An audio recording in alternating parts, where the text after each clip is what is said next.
Hello Peshy official family, a good afternoon to you all. Welcome back to my YouTube channel. Those who are new here, those who have joined the family, you're welcomed and thank you for tuning in. So guys, in my last video, I had told you there's a new segment coming in, Dakua na Peshy, and we will be serving you with hot stories where you can learn from and, you know, get inspired. Yeah, so today I'm having our very first guest on Dakua na Peshy, and this guy reached me out on FB. He told me his story. We even met for tea, and you know, I felt this is something that is going to be very inspiring to you all. So guys, I'm going to introduce our first guest. Hi Meshak. Hi, how are you? I'm fine. How are you? I'm good. Yeah, so tell us, who is Meshak? Meshak is a Kenyan living in Nairobi. Trying life. I'm a jack of all trades. I do every business around as long as it brings me money. So basically, that's what I do. Okay. Yes. So what is it like you growing up? Growing up, it was fun. Born and raised in shacks. You know, growing in up country, it's quite interesting. Yeah. Because you get to do so many things that cannot find in the city. For example? Yeah, for example, you know, playing with mud, you know, skating in mud, you know. Okay. Yeah, you know, playing in rains, you know, it's quite interesting. That's very nice. Yes. Okay, so tell us about your story. Yeah, basically, this quite interesting story. Sad, it's funny, but all in all, it's an interesting story because it's gonna educate a few individuals who will be interested to learn something. While I was a visitor in Nairobi, Okay. actually I landed in Nairobi. Which year was that? I was very new in Nairobi, directly from my school to the city. That was back in 2009. Wow, okay. Yeah, so I was new in the city, you know, excited, you know, back in the days when you grew up in the countryside, every now and again, the more you progress in classes, basically you want to grow, basically you want to come to the city as soon as you're done with your studies. Yeah. So here I am. I'm done with my Form 4. An opportunity presents itself. I need to come to the city and see, you know. So what are you coming to do in the city? I was coming to Aswan. Okay. Yeah, somebody has offered me an opportunity to come and try and make a living. Then from there, I could decide whether I need to go to college and all that. But basically, it was an opportunity for me to come and earn a living. So I'm in Nairobi. I've been given an opportunity to make money somewhere within the city. Okay, it was an institution, higher learning institution. So basically, In short, university? Yes. So basically, the business was all about dealing with students. All right. So basically, dealing with students, that means kuna watu wa degree, kuna watu wa diploma, kuna watu wa masters. Certificate? Yes, PhD. Kila kitu. Exactly. So I'm excited. My first week at work, you know, trying to learn a few things here and there, you know, getting to meet new people, you know. So, so in my line of duty, I met a friend. Ukatengeneza rafiki. Exactly. And he was a male friend doing masters in literature. Okay. Actually, he was a customer. So he came as a customer. Remember, where I used to work, there were quite a number of people. So he could have chosen anybody to do whatever he wanted to be done for him. But akakuja kwako. Exactly. So I did whatever he wanted to be done to him. Finished, gave it to him. But in the process of giving to him whatever that was, so it sounded like, let's know one another. Why not? I was like, okay, fine. Juani. Yes. I introduced myself. He introduced himself. He told me what he's doing. And we exchanged contacts. So I'm earning a customer. you know, Yeah. as a businessman, earning a customer, yeah, like you've earned everything. Na hapo umeanticipate atakuwa returning customer, Exactly. arify watu. Exactly. Okay. Yeah, so I went back to my work. So that very, very, very day, after like 3 hours, he called me. Hello, how are you? And I'm like, okay, I'm good. You know, the first greeting was like, ilikuwa inashtua kidogo. Kwani alikusalimia aje? You know, it's not common for a man to call another man and then this man that I missed you. I mean, as a man, how can you tell another man that I missed you? Unless maybe he's your friend or family. No. Even a friend. You don't tell friends you miss them. Men, we don't do that. As a Okay. man, when you're calling another man, you don't tell that man that I missed you. You know, you just make a call. Niaje buda. So, umeamua tuishi hivi. Rada. Unaona? So tukadhani ni wrong number maybe. Yeah, actually, I looked at the call first to ascertain whether it was truly him or I was dreaming. Ama umedhani yeye pia amepigia mtu wrong. Nikadhani maybe amepigia girlfriend yake. Nikadhani amepigia girlfriend yake. Actually, nikadhani alikuwa anapigia girlfriend, akanipigia. I'm like, ai. Anyway, nikaendelea na actually nilimsikiza, sasa kutoka hapo si kuongea. Nilimsikiza, so it's like, you know, missed you. Akaongea akamaliza, kakata simu, akaniambia tutaonana kesho. Kakata simu. So wait, client wako umejiona for how long? As per this call. Hiyo siku. Nasha kumiss. Yes. 2 hours. Asha kumiss. Interesting. So I'm also wondering. And he's a man by the way. Ananimiss aje. So what happened next? So hiyo siku ikaisha. Yeah, the following day, he came. Alikuwa na kazi anafaa kufanya. Your workplace. Actually he called me. Nikaenda kummeet mahali alikuwa. Like 20 meters away from your workplace. Exactly. Okay. So I went, exchange greetings, akanipatia ile kazi alikuwa anataka kufanyiwa, nikaenda nikamfanyia kazi, nikamrudishia. So we tried to catch up, ukaje, unaendeleaje, you know. So alikuwa anaenda lip kusoma. Okay. So akaenda lip, mimi nikarudi kuendelea kufanya kazi. At around lunch time, akanipigia simu tena. Ukadhani anaitisha kazi. The man akaniambia tuende lunch. This is just a client calling you for lunch. A client called me for lunch. So I was like, okay, fine. Ukitiwa lunch. No harm. Yes, no harm. Tukaenda, tukakula lunch. Tukajuana zaidi, akaniambia what he does, where he comes from, and all that.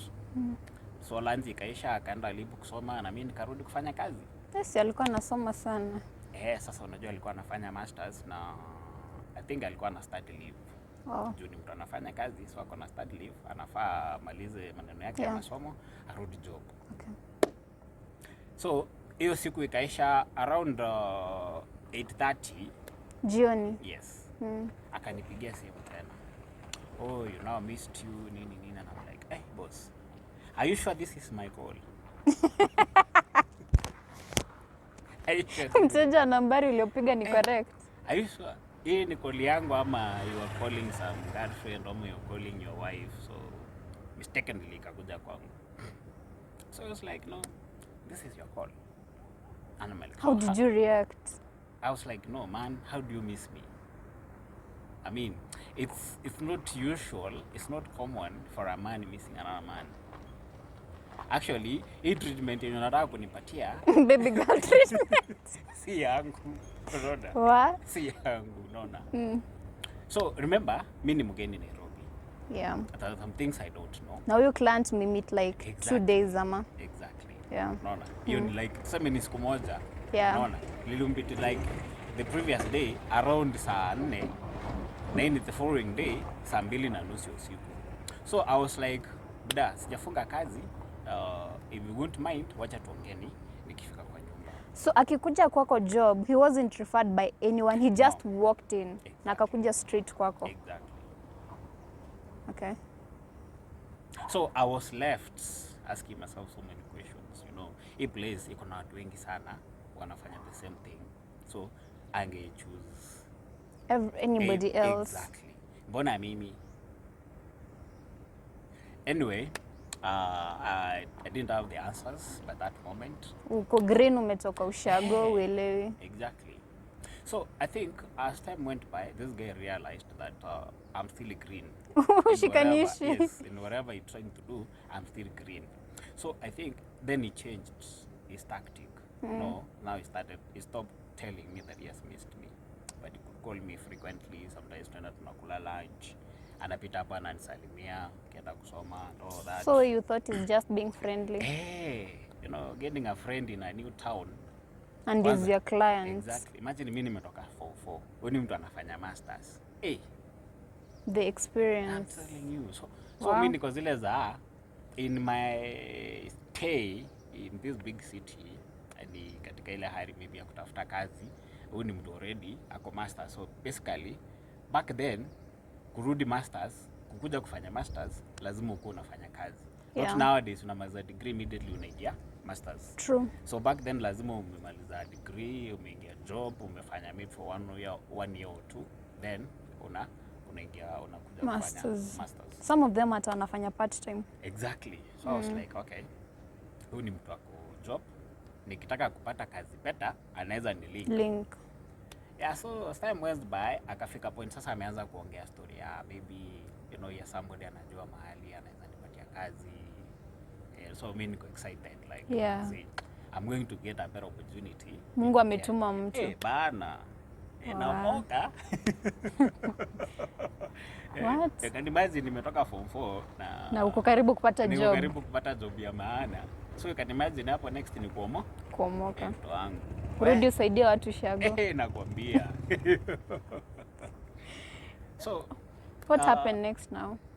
So as time went by, so it reached a point actually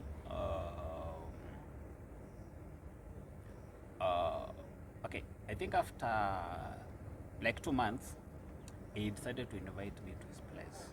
Kwake kwa nyumba? Yes, for a weekend. This guy wasn't married? I don't know, but he was married actually, but I didn't know whether anakaa na bibi yake ama kaina bibi yake. Okay. So he decided to invite me to his place over the weekend.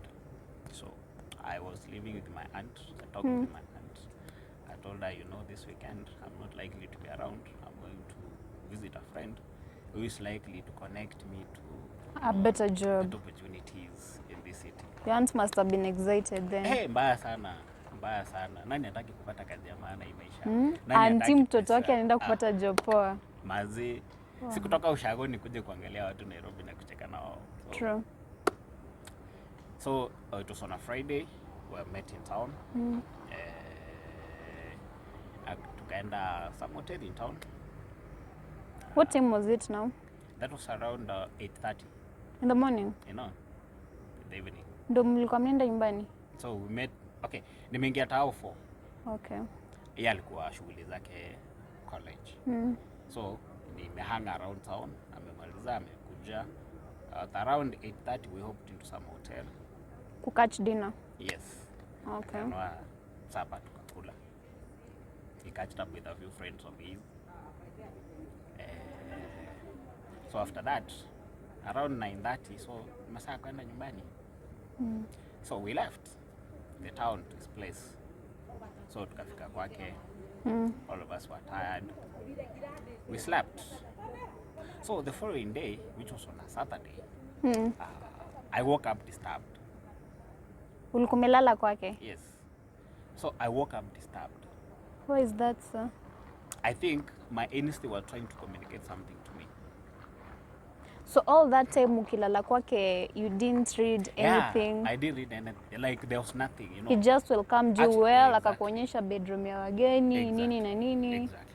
And I was comfortable, like, you know. The night was peaceful? Exactly. Okay. But I woke up that morning disturbed. So something was telling me, you're not supposed to be here. And that thing bothered me for long. Actually, I woke up at 5:30. So that thing bothered me for only 1 hour. Inaniambia tu toka, like toka. Kimbia. Toka tu enda. So whichever excuse you'll come up with, whichever way you'll find your way out, we tu toka. Ona tu vile utaongea na yeye ufanye nini? Uishie. So nikatulia hapo around 6:30. Jioni? No, in the morning. Oh. So I woke up. Actually nikapata pia ameamka. So I told him nataka kwenda church. Oh, this was Saturday? Yes. Nikamwambia I need to go to church. Akaniuliza unaenda church wapi? Nikamwambia naenda town. So at the back of my mind nilikuwa najua nikimwambia nataka kwenda church, ataniacha niende peke yangu. Your friend loves God. Atanifuata. You see? Ataniacha niende peke yangu. Though that's an opportunity for me to go, escape. Like unajua hiki kitu imenisumbua, inaniambia wewe enda. You understand? But so akaniuliza unataka kwenda church wapi? Nikamwambia nataka kwenda church town. Akaniambia I will join you. Hey, nikashikwa na stress tena. Ananifuata kwenda wapi? Mimi natafuta excuse ya kwenda. Yeye ananifuata. Mbona anifuate? Siache niende peke yangu ndio nipate opportunity ya kuchitoa. Kumbuka mimi ni mgeni Nairobi, sijui place mingi. Yeah. Naona. Did you even know the church? Of course I knew where the church was because I had gone there one or twice, so I knew where the church was. Okay. Yeah, so we prepared. We left all of us. Here we are. We are in town. So tukafika town. I'm still bothered. Hata tukitoka na yeye bado niko bothered. Like, but hakuread. Yeah, hakuread. Najua mimi ni innocent. Alright. So anaona he's very innocent. He knows nothing. So tukifika town, I was still bothered. Ananifuata kwenda wapi? Me, I'm trying to get an opportunity ya kwenda shughuli zako. Nimwache niende juu. Hii kitu inanibotha sana na niambia basi unafaa uende. Ufai kukaa hapa. So tukafika town around pale Kencom. Tukasimama. Nikamwambia by the way, I had forgotten. So mlikuwa mmepanda mata actually? Tumepanda mata, tumefika town. So kutoka town ni kutrace mani kanisa iko tuende. But ajui niko bothered. Sitaki kukaa na yeye. Unaona? Na umuonyeshi. Tena simuonyeshi. But tukifika Kencom, excuse ikakuja. Kitu kaniambia nimpatie excuse. So ile excuse yenye ilikuja ni nikamwambia by the way, nilisahau. I was supposed to meet my cousin. Tunafaa kwenda Thika kwa uncle yangu. One, sina uncle Thika. Huyo cousin an-exist. Sina relative. But of course angesema like kuna cousins nikipigia simu in Nairobi anyway. Yeah. But sina uncle Thika na hiyo meeting haiko, exist. So ni excuse natafuta niache. Did he bite? After 10 minutes. Hakukwambia muende na yeye? I had to convince him, unajua niko na meeting, tunafaa kwenda kuona uncle, that's a family meeting. Unaona? So I tried to convince him that aniruhusu niende nikimaliza meeting zangu. We'll catch up later. Exactly. Nikitoka Thika, nikifika town, nitampigia simu. Tupatane. Nirudi kwake. Yeye alikuwa ameona like alikuwa ameamua ni weekend mimi na yeye. So vile tu aliniruhusu tu hivi niende. My friend. Nilienda bila kuangalia nyuma. Teke shwa mpaka stage. So nikaangalia time yangu nikaona hii ni saa 5:30. Hii masaa siwezi enda church. Na hii masaa siwezi enda kwa auntie. Tutakuwa church tutapata. So I was like sasa nitaenda wapi? Sitaki kukaa town. Nikikaa town tunaweza patana.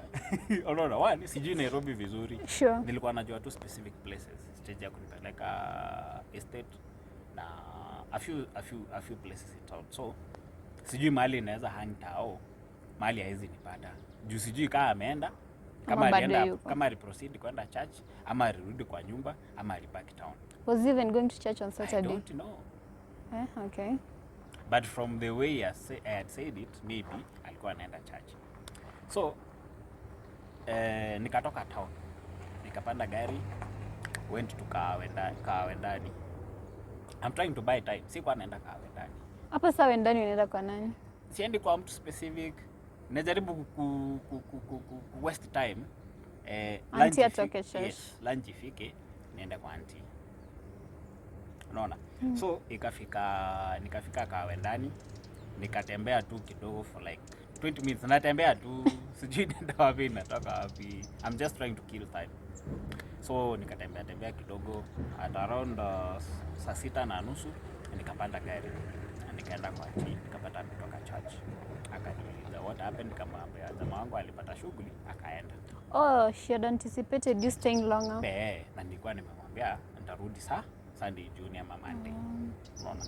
So nikamwambia jamaa wangu alipata shughuli akaishia. So I had no choice so tukakula lunch, tukaenda church. So to auntie nilikuwa nimeenda church morning hours. Okay. So basically tunaweza rudi church then afternoon. Yeah, tukakula lunch, tukaenda church. Around 7 jamaa akanipigia simu. Niaje, poa sana. Umetoka Thika ama bado? Nikamwambia bado sijamaliza shughuli, nikimaliza nitakwambia. He was patient enough. Around 8:30 he called me again. Niaje, poa sana. Bado uko Thika? Nikamwambia niko Thika. Likelihood nitalala hapa. Nitoke kesho. Kaniambia no problem. So hiyo kesho ukitoka unaenda wapi? Nikamwambia nikitoka nitaenda kwa auntie. Jopo tunaishi. Akaniambia I think kesho niko na harusi nakuja hiyo area. Ya Thika. Hiyo area karibu na mahali auntie anaishi. Okay. So I think ukitoka Thika utaniambia tutapatana hapo. Nikamwambia good idea, no problem. As soon as I'm back I'll call you. Tutaonana before niende. So kesho yake ikafika, called me akaniambia around 11:30 akanipigia simu akaniambia shatoka anaenda wedding. Perfect. Mimi bado nikatika sijatoka. Lakini kumbuka siko Thika. Uko kwa auntie. Niko kwa auntie. Around 2:30 akanipigia simu. Uko wapi? Nikamwambia bado niko Thika sijatoka. Nikamwambia usijali nikitoka nitakwambia. Around 4 akanipigia simu nikamwambia mtu wangu bado sijatoka. He wasn't sounding disappointed. No, he was very patient. He had consistency and persistency. Wow. So at around 6:30 akanipigia tena nikamwambia by the way saini kama ndio natoka Thika. So basically I think tutatafutana tu in between the week. So kumbuka mimi kuna kitu inaniambia sifai kukaribiana na huyo mtu. But sijui ni kwa nini. Understand? This time uko how old? I'm just from high school, hata sijafika 20. Hujafika 18? Actually nilikuwa 18 na hata sikuwa nimepata idea actually. How old was this other guy? Mtu anafanya masters, I think anakaa kwa familia and then he had mentioned ako na watoto wawili, so ni mtu mkubwa. So basically alikuwa over 40 something. Yeah. So mi bado niko bothered. Sijui hii kitu inaniambia mbona nikae mbali na yeye. You have no idea completely. Sina idea ni nini inaendelea. Kumbuka mimi ni mgeni Nairobi na niko very fresh. But yeye ako consistent. Anataka tupatane. So mimi bado sijajua shida yake ni nini. But your instincts zinakataa. Na sijua ni kwa nini ananitafuta sana. But me I was like, ama ujamaa kwa Illuminati anataka kusacrifice. Anataka kunipeana kafara bwana. Anyway, he never gave up. He continuously akinipigia simu, uko wapi? Namwambia niko busy, hatuwezi onana. Every time angenipigia simu anataka tupatane. So actually kuna point ilifika job ikaisha. Yako. Huyo jamaa alikuwa anafanya kazi. So that went on for how long? Akanilay off. So still after huyo jamaa amenilay off, I think yeye pia akaona this a great opportunity like ya kuleta huyo jamaa karibu na mimi, nimwambie namtafutia kazi. I know one or two people wenye wanaweza mlink mahali. But still as much as ananiambia like anaweza ni link mahali nipate kazi, bado mimi niko bothered. Like instincts zangu zinaniambia it doesn't sound right. This guy must have, is up to something yenye si mzuri. So many times he could insist tupatane, namwambia haiwezi make. Sometimes namwambia si uko Nairobi. Akinisist sana namwambia okay fine, nitafika town tupatane for maybe 1 hour nirudi. Kumbuka sikai kwangu. Na mahali nakaa kuna roots and I don't want to mess ni tumwe nyumbani. So if I'm coming to town, kumbuka I'm lying to my aunt kumwambia naenda tao, kuna jamaa naenda kuona anaweza nilingi na job. So basically I'll be having like an hour or two. Okay. Juu alikuwa anainsist sana anataka kuniona. So nikifika town kumit, aniambia anything substantive. Nothing about job, nothing. Aniambia anything substantive. So basically na mimi ile time yangu nilikuwa nimempatia lazima nitimishe. So after like 1.5 hours naambia unajua nafaa nitoke ito nirudi instead before it's late. Unaona? Astaki kupatana na jam. Unaona? So lazima nitoke town mapema. Ananiacha naenda. But it was consistent. Actually kuna time actually nilimdanganya si yuko Nairobi. Ndiye aje kunipotha sana. So nimemdanganya si yuko Nairobi, niko Nakuru. Aya nimeenda town to see a friend. Mkapatana. Shetani ni nani? Tukapatana. What happened? So it's like niaje. So in this town actually nimefika leo. Nimefika leo nimekuja kuona rafiki. Nikimalizana yeye nirudi. So siwezi kuona after umemalizana yeye nikamwambia sijui. I know but nafaa kurudi. Juu Nakuru nakaa kwa mpa yangu pia na yeye ni hatari sana. So I don't want to mess.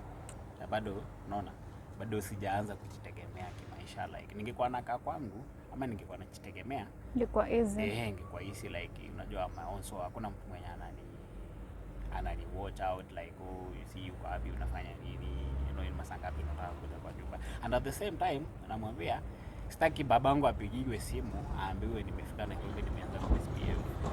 Babangu ni simba, anaweza nifanyia. So that thing went on for 1 year. And I insist anataka kuniona, na amekumiss. So this day actually I decided anyway wacha niende nimuone. Nilimwambia kisha tupatane town nisiende kwake. But he insisted niende to his place. So I was like anyway let me go. I went kafika kwake. Actually alikuwa anakaa na jamaa fulani hapo. So akaniambia ni mtu ana sponsor. He was younger than him. Actually he was more or less my age mate. Ananiambia ndiye anamsponsor tangu akiwa shule, high school. Si wazazi wake walikufa and all that. I was like wewe ni mzuri. If you can sponsor somebody, no I mean it's not that easy. Yeah. So nikafika, jamaa akapika lunch tukakula, it disappeared. Akakwasha na huyo boy. Kanaja na mzee.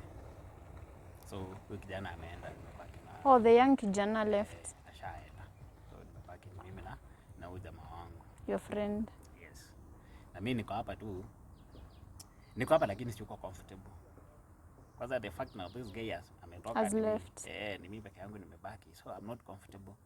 So the only thing I did, nilimwambia nikimit na wewe by 4 nafaa kwa nimetoka. So this is around nilimwambia actually by 4:30 nafaa kwa nimefika kwa nyumba. So nikiangalia time ni saa 8:30. Hey, you can't wait for 4:30 to come. Actually hata 4:30 if I could pata hapo. So by 3 nafaa kwa nimetoka. Nimetoka. Nakumbuka nimemwambia nakaa wapi? You're going back to Nakuru? No, naenda Thika. So ukipiga hesabu ya kutoka mahali yako nifike town, kutoka town mpaka Thika, hiyo ni kama let's say 2 hours ama 1.5 hours. It's on a Sunday, so hakuna jam Nairobi, so basically tuipatie 1.5 hours. So hapa niko hapa na mkauntia time. Ikifika tu saa 9 hivi umeishia. Masaa ni ile. Ini masaa ya kidogo jamani, ambie twende tulale. Saa ngapi? Saa 8. Mwende mlale. What came to your mind? Tulale. So I asked him, watu ulala mchana? Na hapa ni mwanaume anakuambia twende tulale. So nikamwambia we kama unajisikia kulala you go sleep. Next minute ananiuliza mbona unaniumiza? Nakuumiza. How now? Mimi niko hapa na huko nimekuumiza. You aren't scared? So unajua nimeenda nikijipanga like instincts zangu zimekataa but nimeenda niko zile za in case of anything lazima nijue vile nitajitetea nitoke. So ako zile za unauliza aje kama mtu anajua. Nikamwambia ningekuwa najua singekuuliza but nimeuliza juu sijui. So akuniuliza, akuendelea kuongea tena. He went slept. Kampimia time after 10 minutes nikamwambia I need to disappear. He wasn't disappointed when you rejected? Maybe he was, but hakunionyesha.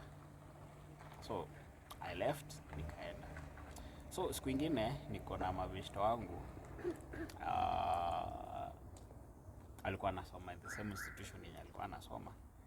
So tuko katika ile hali ya kupiga story nini stories. Unajua wanaume tukipiga story ni mingi in the process. So ikafika point sijui ni nini walikuwa wanaongelelea, story ka pop up akakuwa nao subject of discussion.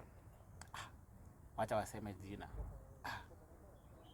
Yule jamaa mwenye najua now I got more interested, nataka kujua. Hii jina ni yule jamaa najua.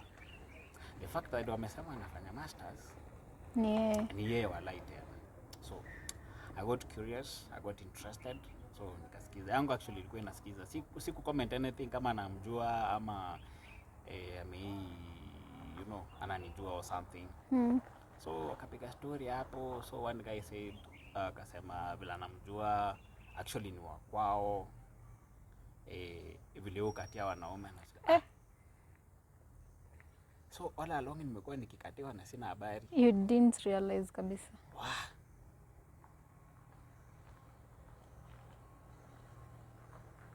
Nikaisha. So I asked myself one question. So hizi siku zote huyu jamaa amekuwa akinitafuta sana. Hadi anakuambia mwende mlale saa 7. So those were the intentions. So ile siku ya kwanza nilienda kwake, instincts zangu zikakataa, zikaniambia we toka. So hiyo siku ningefanyiwa vituko zenye sijui ningeambia watu nini. But he didn't disturb you? No, he didn't. Ni Friday, tumefika, kila mtu amechoka, tumelala. So nimeamka asubuhi kama na feel like sifai kuwa hapa. I'm in a wrong place.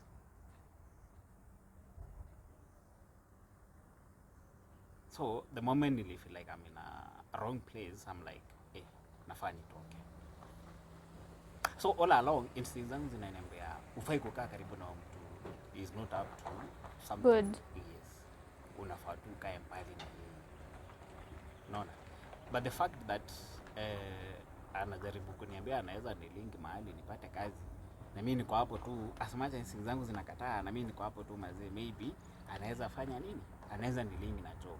You know, when you're desperate you want a job, you know, keep yourself going, you know, to make yourself better and all that.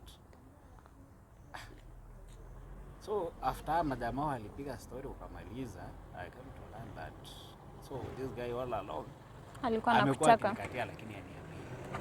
So what did you do after that? So what I did after that, actually nilimblock. He was consistent. He never came out clean akwambia what he wants. Clean and he never gave up. Nitafuta. So he wanted you to read in between the lines. Sasa mimi nitaread as in between the lines. Me born and raised in mashambani. I'm in Nairobi for the very first time. Sijui ni nini ufanyika Nairobi. Hii ni ile Nairobi yenye nilikuwa nasoma kwa vitabu. So I'm just there for the very first time. I'm excited. I'm in the big city where there's a lot of opportunities. I can make myself better. So here I am. Nimepatana na mwanaume mwenye akona opportunities. Akaona hii ni mali safi. You must have been shocked. I was. Mtoto mwesdie. I was. Wow. The very first time actually nilijua na mkatiwa. Uko isikia anywhere? Siku sasa mashambani mazee mahali nimezaliwa bwana. Ni remote. Hizo vitu huwezi sikia hata mahali. Unaona? All along mimi nilikuwa najua like kama kuna watu wanafaa kukatiwa ni wanawake, si wanaume kukatia wanaume wengine.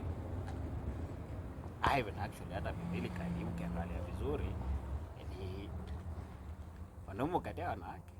Hata Biblia ina recommend, so mwanaume anakatia jamaa mwingine. Maybe that thing was so disgusting. It's disturbing. And disturbing at the same time. You know, it took me a long time to, you know, kitu inaweza fanya ujichukie. Did you share it with anyone? No, I didn't. I'm that type of a person when I don't share my things easily. Mpaka sahi. After time, after ayo, so ilikuwa tu ni kupiga story na watu, like really trying to tell people like these things happen. If you're not so careful, you will find yourself in that scenario. And if you're not so careful, somebody will mess you without you knowing. So that's true. I used to believe like ukipata mwanaume na kuebeshte, huyu ni mwanaume, huyu ni mtu mtasaidiana kimaisha. But until that day, I came to learn that not everybody who comes into your place to your life as a friend is a friend. Unaweza kuwa anataka something else. Exactly. So unaweza patana na mwanaume ona anataka kuwa rafiki, but in the real sense si rafiki. Yule rafiki ukweli anataka kukusaidia. These people are many nowadays. They're all over. So it's all about trying to be careful whom you entertain into your life. Jaribu ku understand huyu msee anatoka wapi, intentions zake ni gani. Otherwise I think one or two people kuna wenye maybe wamekuwa messed without them knowing that they're being messed up. True. Because these things are becoming more common in our society. Actually, apparently, I think they're starting from high school. These things start from high school. Because I remember nikiwa form 1, it happened that I was in a school whereby my brother was a student. So my brother was in form 4, I was in form 1. So ipo siku aliniambia, bro, ukienda kushower, be careful. Unaweza kuwa umeinama pale unaoga tu usikie mtu amekubandilia. Yeah, so these things start from high school. That's traumatizing. Yeah. So imagine niko form 1, nikienda kuoga niko na wasiwasi. Yeah, you don't know what to expect. No, yeah, because ujui unaweza kuwa umeinama na mtu apite na wewe. It's traumatizing. Sana. So it's bad. Why? For those of us who don't want to get to find ourselves in such scenarios. But guys ought to be careful whom they entertain as friends. That's true. Because wanasema kikulacho kingoni mwako. Yule mtu atakumesi vizuri, mtu anakujua vizuri. Ama mtu anataka kukuweka close. So Pesh, thanks for having me here. It's my pleasure. You're welcome. Here. And by the way, I'm ready for the next episode. Nairobi nimejionea vitu huko. Niko na story mingi sana za kuambia watu. We're looking forward to that. It's my pleasure. Thank you for coming. Thank you, Meshak, for sharing your stories. Guys, mmesikia from Meshak's experience. Mjichunge sana. Hizi stories ziko mingi hapa nje. It doesn't have to be necessarily similar. Guys, take care so that you're not traumatized for the rest of your life. That's it for our first episode, Dakua na Peshy. Guys, bye-bye. Don't forget to subscribe, like, share, and comment.